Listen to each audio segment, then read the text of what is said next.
Hello, YouTube. I'm Eldridge Bell II here with another edition of Let It Rip. And for today's topic, we got to recap Spurs versus Clippers, Game 2. Honestly, Tim Duncan literally went to work. He was sensational. He was phenomenal. I don't know what he drank before the game, but it was a rejuvenation of sorts because this man looked like it was mid 2000s where he was facing off against Shaq and the Lakers, my Lakers. He finished the game 14 of 23 for 28 points. He looked unstoppable for the first half. Honestly, I thought the dude couldn't miss a shot, and he has that old man's game where it's not predicated on physicality. It's more based on nuances and subtlety. And he went to work against DeAndre Jordan, who I think DeAndre Jordan does better against more athletic opponents. But for lack of a better word to describe Tim Duncan is crafty, and I think that gives DeAndre Jordan fits because he has to constantly guess what Tim Duncan is going to do. And Tim Duncan has done it to several opponents, not just DeAndre Jordan. But I looking back on the game and seeing the highlights, and I actually watched the game in its entirety. The three things that I referenced in my preview of Game 2 for the Spurs versus the Clippers came to fruition. Tim Duncan had to have a good game. He had to have a good game. Kawhi Leonard had to assert himself offensively and defensively. He was pretty proficient on the defensive side, but offensively he was really good. He had 23 points, and I said in my other video for the preview for Game 2 versus the Clippers and the Spurs that Danny Green had to show up, and Danny Green didn't really show up that much offensively or the stat sheets, but Patty Mills was the X factor. He had 18 points, and I thought he really picked up the scoring slack for the Spurs. Manu Ginobili didn't have a really good game. I think he only had 9 points. Tony Parker, he doesn't look healthy at all. But the Spurs somehow pulled this game away from the Clippers, which, in my honest opinion, the Clippers should have won this game by all rights. They should have won this game. The Spurs had no right winning this game, but the Spurs win these type of games where they have no business winning because they make those little plays at the very end of the game that make the difference. And they made those plays. The Clippers, for 98% of the game, they were dominant. I thought they showed resiliency. I thought they showed composure. And I thought they showed offensive stability. Chris Paul, another magnificent performance. I believe he had 21 and 7, 21 points and 7 assists. Blake Griffin, he looked unstoppable with the exception of one play, and I'll get to that in a little bit later in this video. Blake Griffin had, I believe, 29 points. DeAndre Jordan, where he showed me something, he had 20 points, but I thought he made a huge difference at towards the end of the game where he actually made some free throws, where it wasn't where he just missed 8 free throws in a row. So I thought he made the Spurs pay for the hack of Jordan, if you will. Um, JJ Redick, he still needs to play better. He had more points than he did in game one, but he still needs to play better if they're going to win this series. Jamal Crawford had 11 points. He wasn't as good. He wasn't as dynamic as he was in game one, but he was sufficient. Um, I just I'm thinking back in my mind what happened in game two, and I'm just baffled at how the Clippers lost this game because everyone's gonna probably blame Blake Griffin for having a costly turnover at the end of the game with, I believe, 8 or 9 seconds left in the game. Well, no, I think it was probably maybe 12 seconds left in the game, where he tries to cross over. I forgot who was guarding him at that point, but I don't know why he tried to do that. I would have had my back to the basket and try to back him down, maybe waste some time on the clock. But that was a huge turnover that the uh, the Spurs were able to capitalize on, and I believe Patty Mills drove to the basket, got fouled, hit his 2 free throws, forced it to overtime. Um,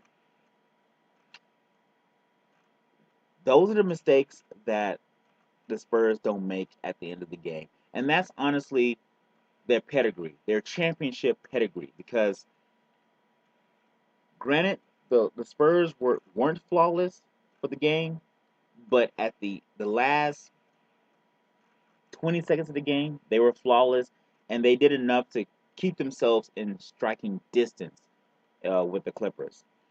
And as much as I hate the Spurs, I have to respect what they do to finish out games because Ginobili didn't play well. Tony Parker didn't play well. Splitter was virtually non-existent, but Tim Duncan, Kawhi Leonard, and Patty Mills were enough to keep the game in striking distance for 98% or 99% of the game. And when Blake Griffin made that crucial mistake with I believe 12 seconds left in the game, that turnover, the Spurs somehow seized the momentum, went into overtime, and went to work. The Clippers looked, I don't want to say disillusioned, but the Clippers somehow looked drained. They looked,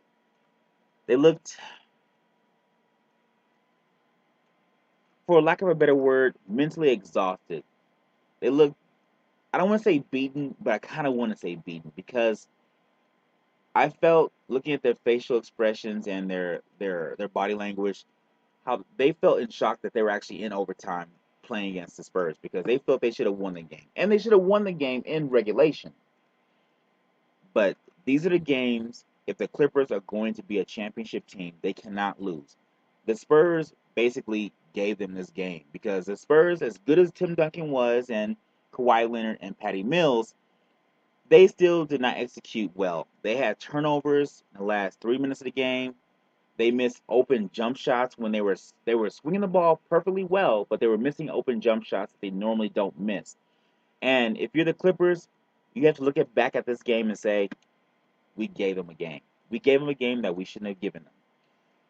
And you can't lose those kind of games if you aspire to beat the champion, the defending champions that are the San Antonio Spurs. Honestly, for the Spurs or the Clippers to win this series, I have three keys for both sides. For the Spurs, Kawhi Leonard has to continue to be dominant on the offensive boards, on the offensive side. He has to get 20 to 25 points a game. I know Tim Duncan's turning 39, but honestly, Tim Duncan has to be consistently good. I don't know if he'll still get 28 points, but he has to get that 20 to 26 point range. Um, Manu Ginobili, he has to play better. He has to get maybe 12 points. Patty Mills, if he gets 18 points, that's bonus. That's gratis. That's you look for that. But Danny Green, he has to show up on the offensive side of the ball. He has to get more than 5, 9, or 10 points. I want to say he has to get 15 points.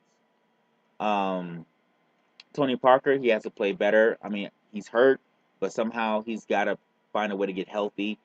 Tiago Splitter, same situation. He has to get healthy. As far as the Clippers, DeAndre Jordan, he has to continue to make those free throws at the end of the game when they want to employ Hacker Jordan. He has to make them pay to rethink their strategy at the end of the game. Blake Griffin, he has to continue being sensational.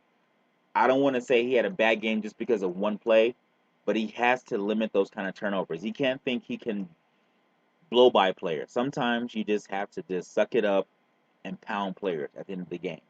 Make them foul you. Chris Paul, hey, keep doing what you do, Chris Paul. 21 and 7. That's good numbers. Those are good numbers. Those are good numbers. JJ Redick, he is a key. He has to get more than 10 points. Just like I said with Danny Green, he has to get more than 10 points. I'm thinking the 15 to 18 point range for JJ Redick because he has a nice jumper. Jamal Crawford, he's such a good talent, but sometimes I feel he believes too much in his talent, where he'll just try to shoot from all angles, where he thinks he's Kevin Durant, which he's not. But he's got to be reined in and shoot well. He has to shoot high percentage shots. With that said, his point range, he has to get, I want to say, 14 to 19 points a game in this series for them to knock off the Spurs. That's it for this day for this video. I'm eagerly looking forward to Game 3 between the Spurs and the Clippers. This might go 7 games. I'm not sure, but I wait eagerly for Game 3. As always, please leave your comments at the in the comment section. Give me suggestions as well, and I'll see you next time. As always, until next time, I'm Eldridge Bell II, and thank you for watching my video. Let it rip, ladies and gentlemen.